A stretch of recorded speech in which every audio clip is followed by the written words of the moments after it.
Okay, how many of you were here last year? All right, we have a couple returners. How many were here last year? Anyone remember? For those who were not here last year, I did want to quickly say we do have two bathrooms in the way back, just in case. Bathrooms to the back. Yeah. Well, I'm Katie. I'm a horticulturalist, landscape designer, nature lover, gardener, all of those things here. I take care of the farm. And a lot of this stuff is organic and heirloom, and I kind of get into this as we talk about things. That's lots of information. We do have an email that we could send out. There's also these that sum it up really nicely. Those should be floating around for you to take. We even have a little bit of some sheets on the side for some products that are good. These are, we're in the club here, so like these are the secrets. So like hold this with this is very secret information. So this is a little cheat sheet that has everything on it. Even some of the products we talked about last year a little bit about some of the natural sprays for all of the insects and weird things that can happen. So it can be very simple if we do it all right. So doing it all right starts with the soil. So I'm going to just start talking about the soil first. So what we've done is I've got a blend that I'd like to make. Again, this is top secret information. So the key is, you could spend so much money on buying soil. I mean, you can probably see it. You were at the garden center, like, what is mushroom compost for? What is leaf compost? What is all this stuff? In general, you want to have a mix that has organic matter in it. And so where's that yellow bag? Do we have an extra yellow bag floating around or no? I wonder if that one. Thank you. That one is on here, it's the Dr. Earth Pot of Gold. That one's usually sold a lot of places, so that's a good go-to of an organic mix that's got everything already in it for you. So if you've got, a little bit that you need to do, getting one of those bags. Oh, here she goes. I didn't have to bring it up, but here, I'll walk around. Yeah. It's so light. Yeah, I know, right? Just do some lunges while you're doing it. It's a workout. We'll do the fitness for Gardner's class next. That's a real deal. But yeah, so that orange bag, that's a really good one to go for. And a lot of times I will get a big bag of a professional growing mix. So you might be familiar with brands like Fafard or Sungrow. Those are basic kind of like greenhouse nursery blends. That's like a soilless mix, nice and light. So I like to use that as a base because it's usually a little bit more cost effective. And then you can add your orange into it. Like even if you just did 25% of the fancier potting mix soil into something like that, that's enough usually. Then I add another step, and I like to put compost into my mixes to just spike it a little bit. So the activated compost, that's Purple Cow. That brand you can find a lot of places as well. So it's going to be activated, which means it's alive and living. There's a lot of compost where you can see it in the bag, and you're just like, that doesn't look alive. That doesn't look good. It's got to feel and look good because compost is where that living part is of the gardening. And I think a lot of gardeners skip over that aspect of that. The soil needs to be alive, living, breathing organism. And so we use things like the compost to start introducing that activity in. And then the fertilizers, these are the Epsoma brand. They come in acidifying versions. So let's say you have blueberries or you have the hydrangeas, you want to turn pink and blue based on the acidity in the soil. You can get one that's just for acidifying the soil, so I like to use that.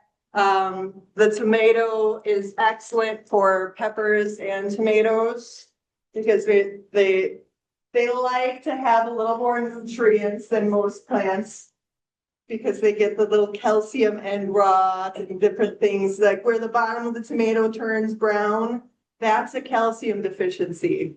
So if you put something like this in there, it's going to feed it all summer long and help prevent that from being like a really unhappy discovery when you find one of those. So the toners, these are like probiotics. So it's almost like taking a probiotic for us, but it's got sort of dormant little microorganisms in here. And so when we put this into the soil, it will inoculate it with the living activity.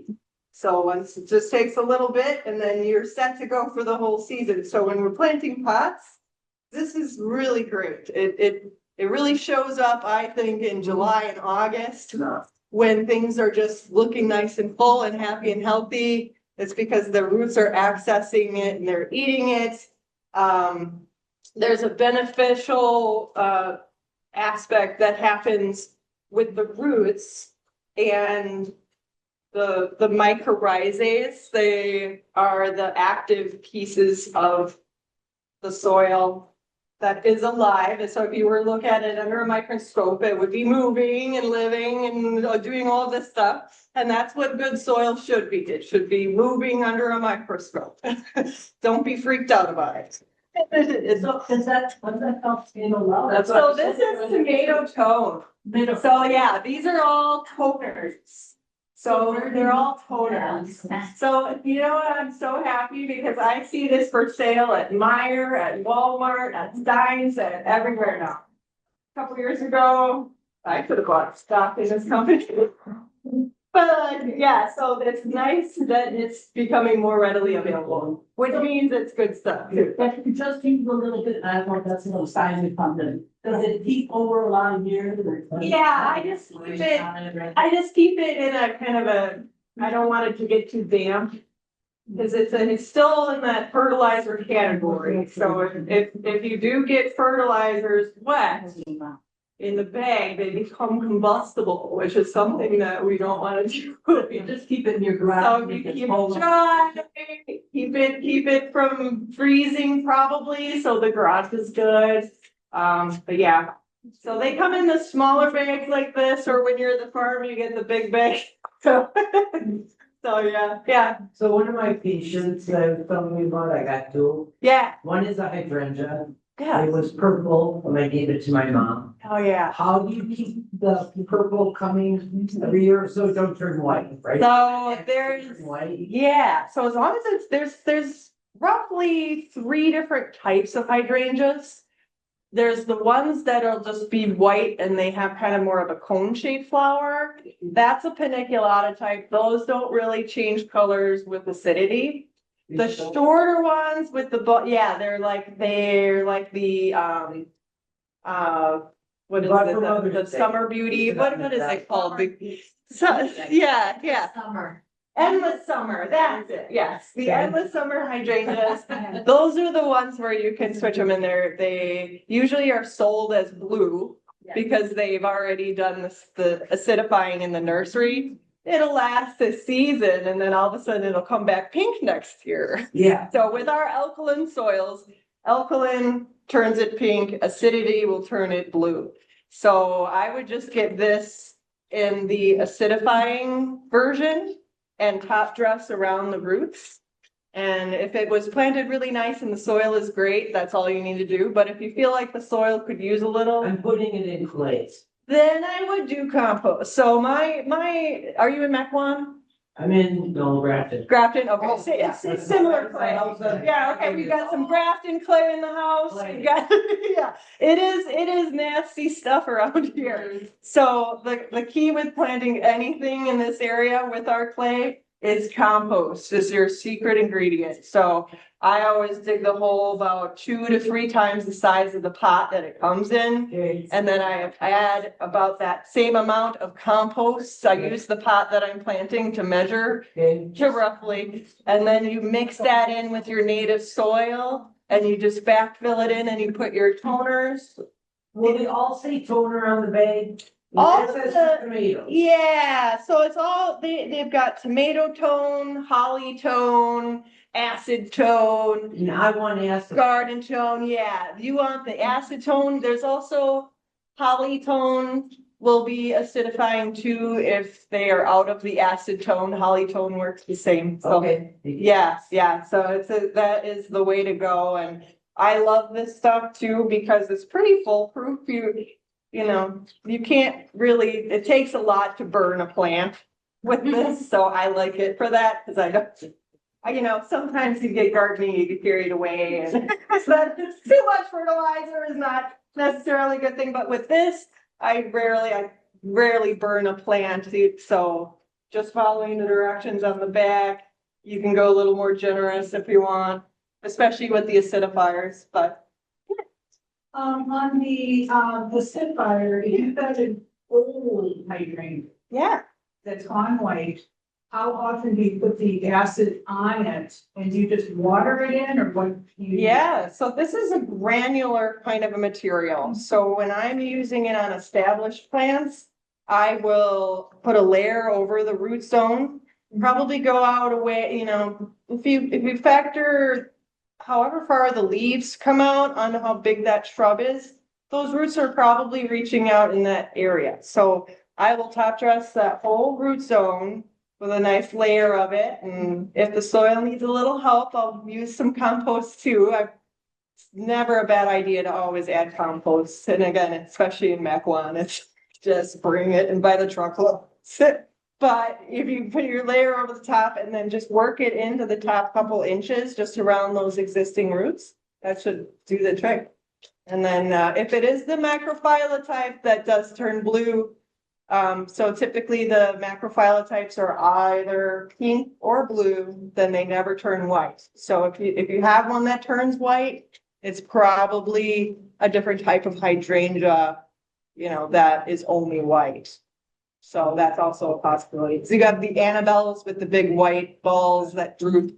Those won't change colors. Those just are white. But if they're the endless summer purple or blue at one point, then you can change colors. So, and I'm not trying to turn this into hydrangea section 101.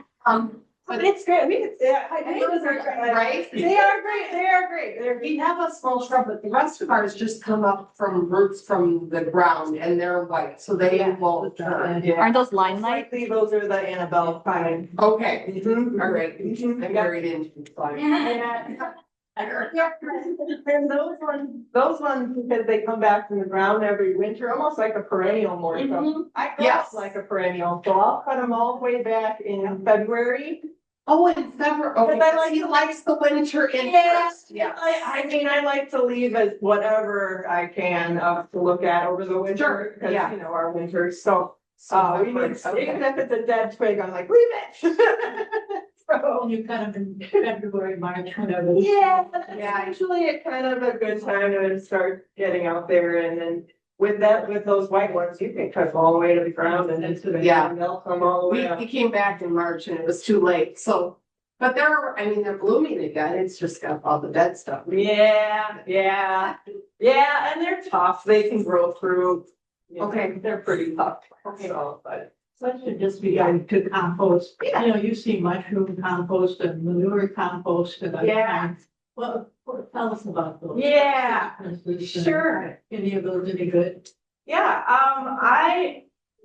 in general, I like to use the purple cow because the purple cow is actually manure free. So if we're growing edibles, things like that we're gonna be eating, and sometimes it's a pot that's on a patio. And if we're putting manure in a pot on the patio, guess what happens when it gets hot? It'll smell like the farm. And so there's certain ones where I do beer gardens and things like that where we don't want it smelling like manure. So I like to use the manure free for that purpose.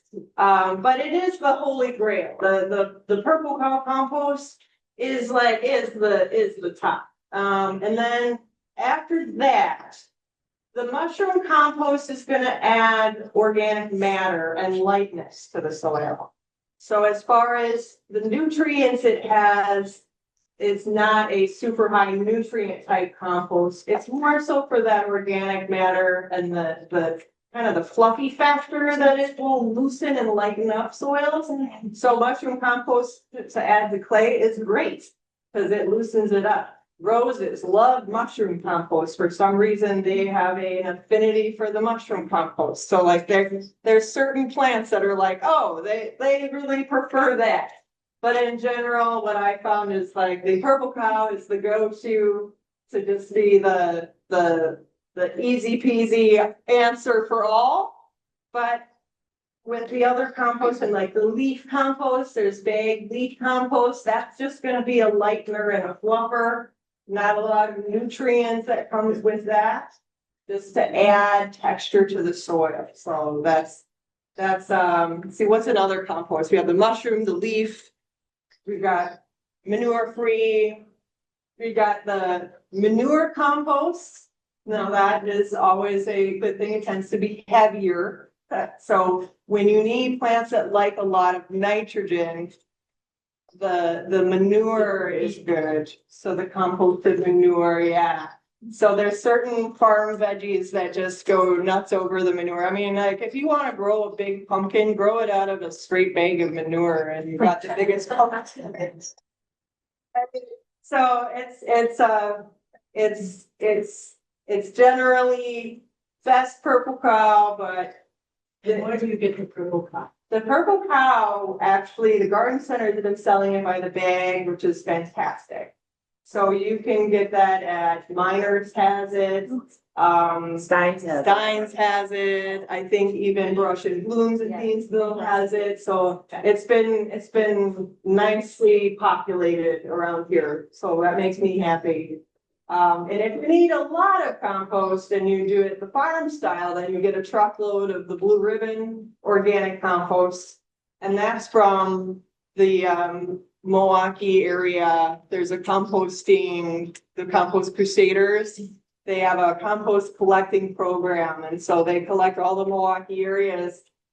They don't all of the kitchen scraps and everything, and they process it in bulk. So if you need bulk, if you've got a garden and you need a few yards, you can get a truckload of this stuff. So just let me know. Your questions are all amazing and Katie will answer them and get to them. We have a virtual presence also happening. So if we could hold our questions until the end of Katie's planting lesson, then we can get into those more in the weeds after that, if that's okay. And she'll float around too. Yep. If you have a one-on-one situation with your Yeah. plant at home, she'll help you. Yeah. Yeah. Yeah, advice, plant therapy, whatever All of it. you wanna put it. So yeah, in general, always add compost, no matter what it is. And if you can save your leaves, a pile of leaves or a little area of leaves, if you've got the space to save some from last fall to kind of mulch your garden beds with, that's even better. Because that's got all of the nutrients in it. They did a study with decomposing leaves, and they studied how much nutrient was in those leaves and got into the soil after those decomposed. It had way more trace minerals and nutrients than any fertilizer that anybody could make in a laboratory. And it was just kind of this moment where it was like, wow, nature does have it figured out. So if you walk through the garden, you see we've got leaf as our mulch over the top to protect the soil. And that's just slowly decomposing into the soil and adding new soil every year. So, we could do a whole how to prep your garden in the fall class. It's a cyclical thing that you can do every year and it's pretty rewarding. So But I'm gonna show you how we're gonna be doing this. So this year we have the options of, we have mini potatoes. Tomatoes. So these are little mini patio tomatoes. So they were the little cherry type. So this will fit nicely in a pot. So it stays smaller in stature. There's a couple bigger tomatoes I do have available if you have a bigger pot and you have something for it to, like a tomato cage of some sorts. Someone donated a couple. So if you do you want a bigger tomato, I've got like 3 of them. Just let me know right away and I can give you one of the bigger ones. But these are all the little guys. These are also little patio tomatoes too. So they're all small scale. These are mini bell peppers. Is there anybody who does not like tomatoes or doesn't want a tomato in their pot? Okay, so we're gonna make sure that you get peppers because I have enough tomatoes for everybody to have tomatoes, but the baby peppers, I wanna make sure you get one for your pot. So these are the little snap ones. So you'll get one of each of these, and then you'll get one of each of the herbs. So our herb selections, we've got some parsley. This is the flat Italian leaf parsley. Very rich in nutrients, so put it in smoothies, ladies. It's very good for women. Then we also have basil. There's 2 kinds of basil. Sorry about that. We've got the Thai basil. So if your pot is a little bit bigger, you can fit this one in it. And then we have the little baby basil. This is a tiny leaf version. So it's just a little accent, but it still tastes and works just like basil does. So 2 options of basil there. And then everybody's gonna get, of course, my favorite, nasturtium. So this one here, this is a little bit more of a compact version. So hopefully it won't trail 25 feet or anything.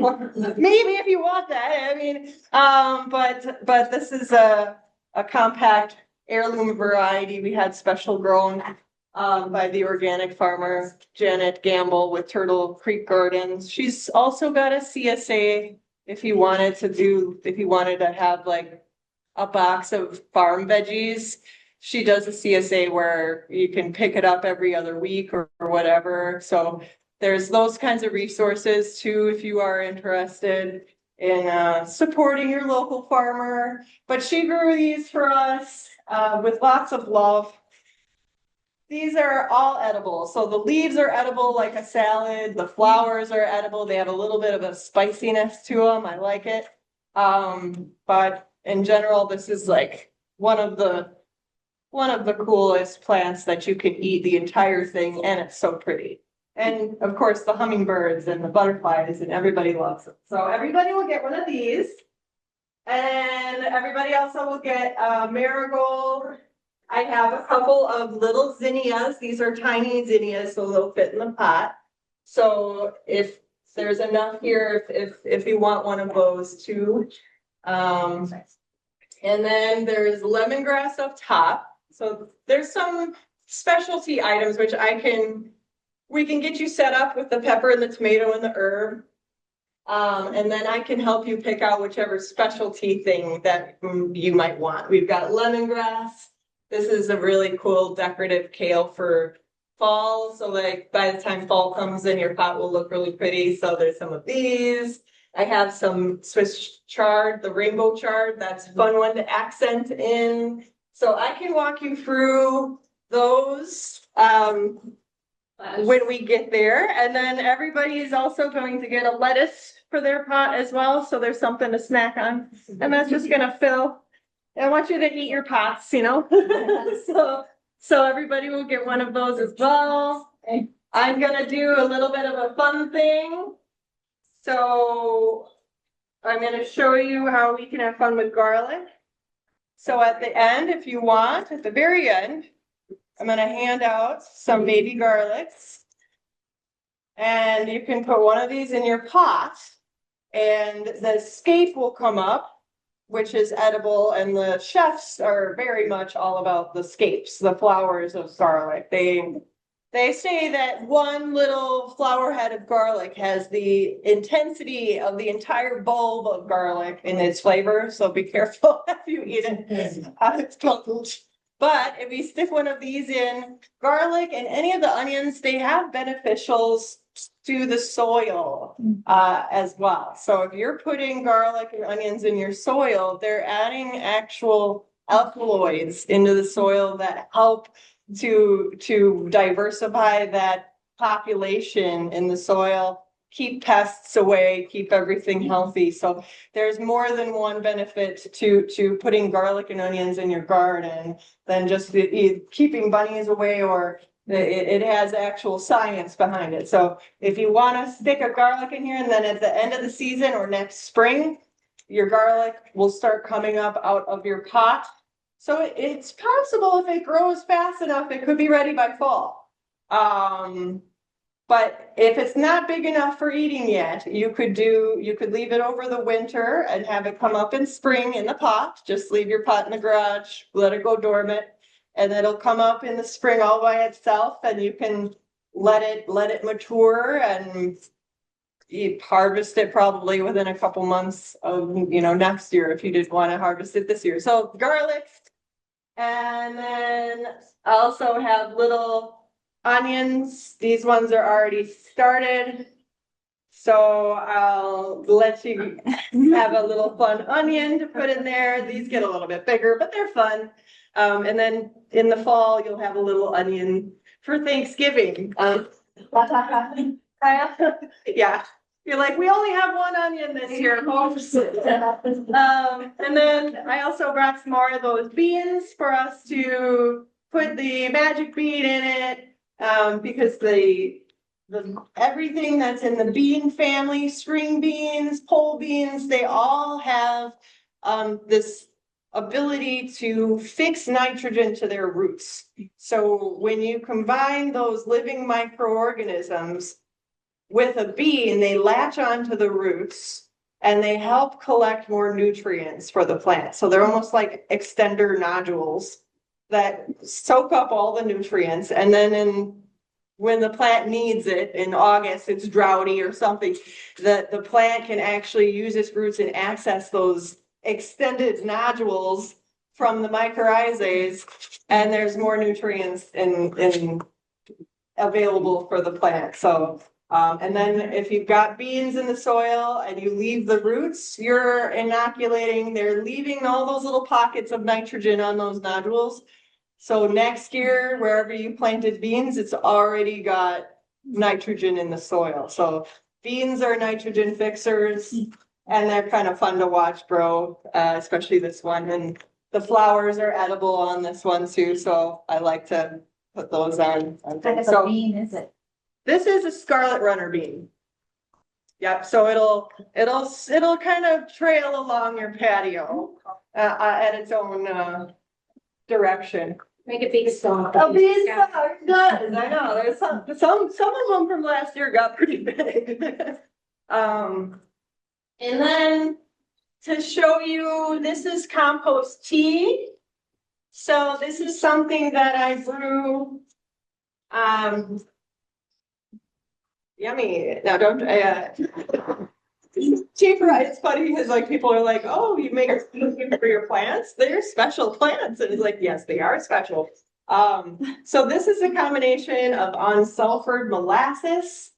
And then you take a bag of your high quality compost. This is a nut milk bag just to make nut milk. But it just is basically, or you can use old stockings. Yeah. Whatever works. So you fill that up and dangle it into the side. And then, if you want to get really fun, you've got an aerator. This is just an aquarium aerator. And it's, hooked up to the aquarium pump from the pet store. And you just keep that bubbling. And it's brewing those organisms. So like what happens is you can take one cup of compost and you can breed all those microorganisms to multiply into billions and billions of microorganisms. So what's in this is extremely potent, has all those living pieces to it. And traditionally, like for thousands of years, this is how we've been doing things, is making these teas. And then they would take an evergreen bough and a bucket and walk around with an evergreen bough, dip it in and flick it over the soil. So a lot of biodynamic gardens. So pretty much like the wine culture, growing viticulture, they're all going biodynamic for growing their wine, which is pretty cool, because that means they're using this kind of technology, which is old and new, all at the same time. So it's pretty cool that that's most of the wine that we get is biodynamic from some of those big orchards in Napa and from Italy. So this is what they're doing. And they're using just a sprinkle on their beds with an evergreen bough. So it's pretty fun. I also have one more little fun thing that at the end I'm gonna hand out. So if anybody likes radishes, you can take a radish or two and sneak it in your pot. And these are just little micro radishes that I've had started already. So you can just stick it in a little open spot, and in a few weeks you'll have a radish to snack on. So that's a little extra fun thing I got. All right. So we've got our plants. So we've got your pots already layered with the soil and the fertilizer for you. So what we did was, first we covered drainage holes with rocks so that water can still get through, but the soil won't run out all over your patio. And that's also good to have a little air circulation in the bottom of the pot so there's no stagnant water sitting there. And then of course we did our hugelkultur.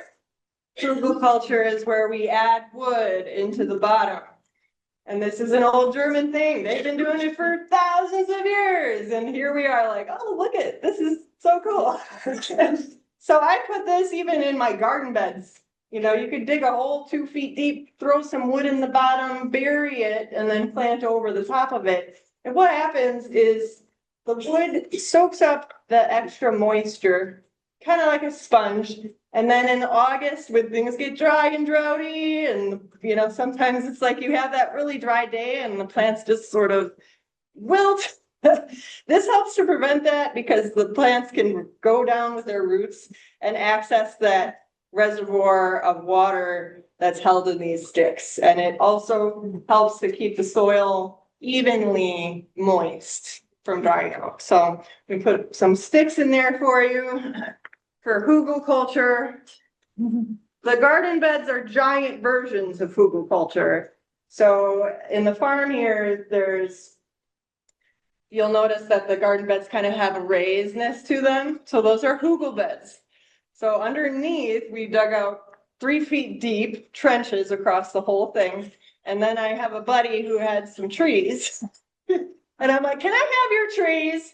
And so we took the trees and we cut up the pieces of wood. Some of these pieces of wood are, you know, big trunks. They're laid down in layers underneath all of that. And that helps to keep that, self-sufficient. So anyway, so we've got the rocks, the sticks, and then we have the different soil mixes, and we have the toners in here. So it's all set for you. For our tomatoes, she did such a beautiful job on these. I like to remove the bottom branches just by a pinch with the tomato. Tomatoes are one of those that they can root all the way up the stem. So you can bury them deeper. They're one of the ones you can bury deeper and they actually benefit from that. So I like to kind of trim up however many looks about good for the depth I want to go.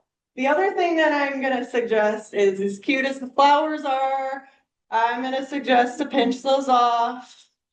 It's so hard.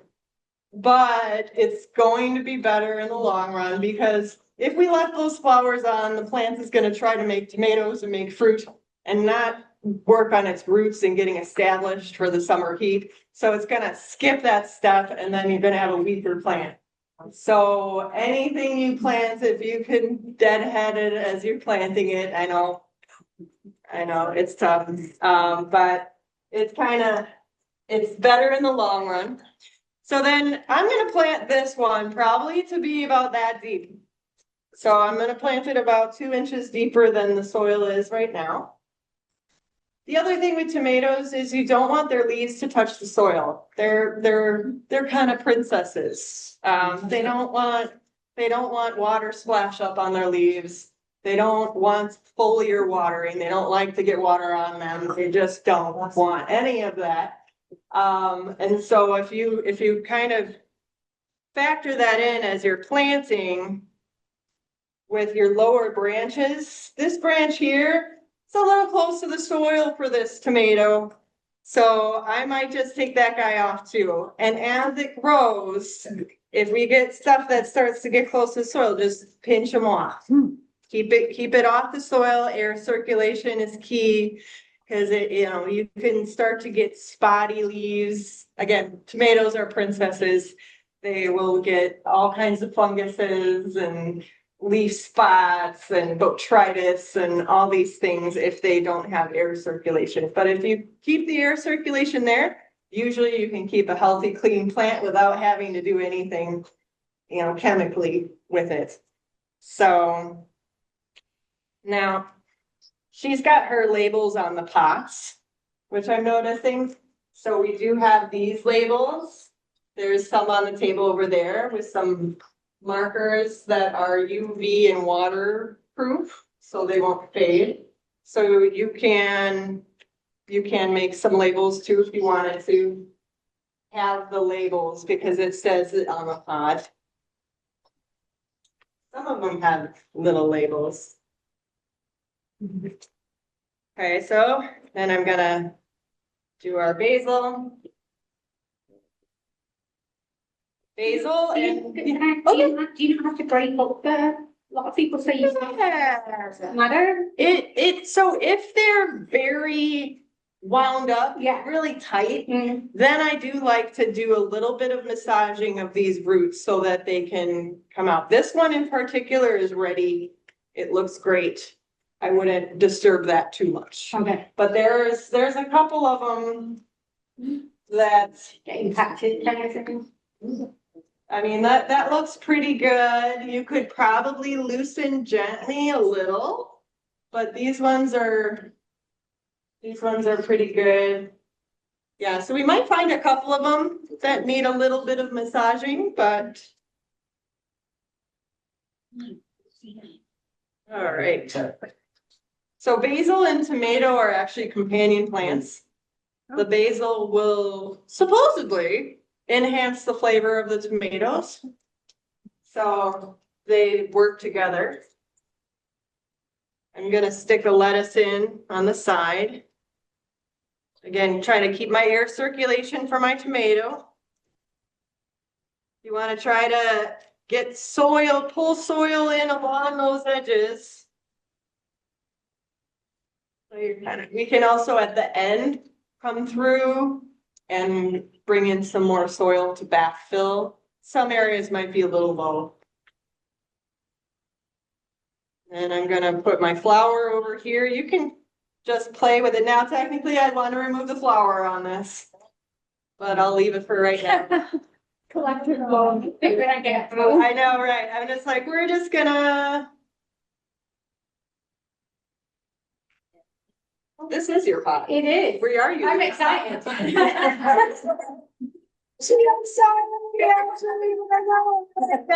that's okay. Sorry. I'm excited. I'm like, okay. She's not saying anything. She's like, just keep going. Keep going. That's right. Someone else is a princess, not just a.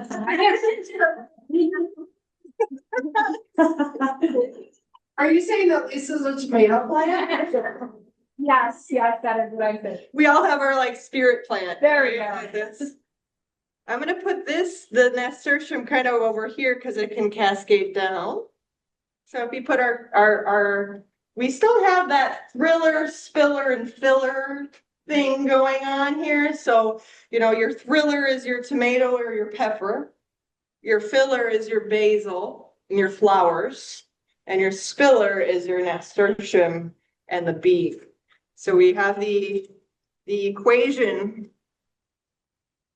With the nasturtiums, I don't like to do too much finagling because they're very, very delicate. So just be very slow with the nasturtiums. So they kind of break very easy. They're very brittle. So yeah. We're just putting it in here. Tucking them in. Gotta hold its hair up.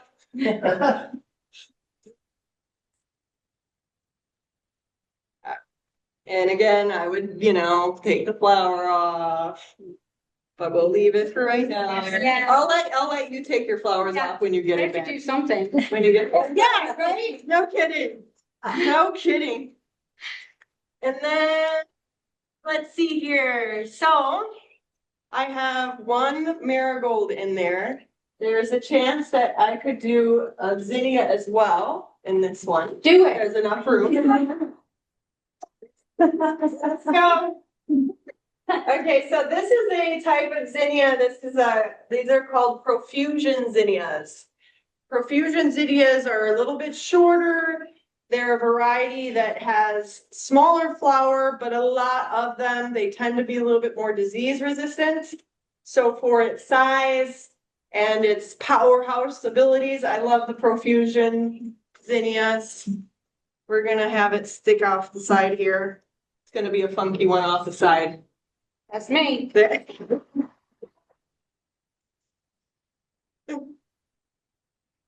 Would this be a sun Yeah, shade? yeah, I would say all of these are capable of doing full sun to part shade. Okay. I don't know. The parsley and the basils do well, and kale will do well in shade. Those are some things that I can get away with. The chard as well, rainbow chard does well in shade too, so that's another goodie. And then do you want a garlic? Sure. So this is how I'm gonna do the garlic for you guys. Now, it kind of comes up as like a spike in a sense. So you know how we have the old German pots with the spike and the geranium and the ivy? Well, this is our spike. So you can put that sort of off. I'm gonna put it kind of by the lettuce so that it kind of comes up behind it. The garlic, you're gonna put down probably about an inch. Just tuck it in. And then you've got the lettuce. The lettuce, We have a question. Will that flavor the lettuce? will it flavor the lettuce?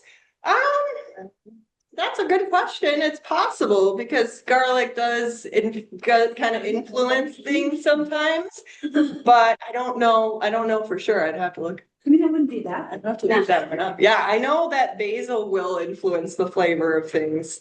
That's why it's just such a good one to throw in all the time.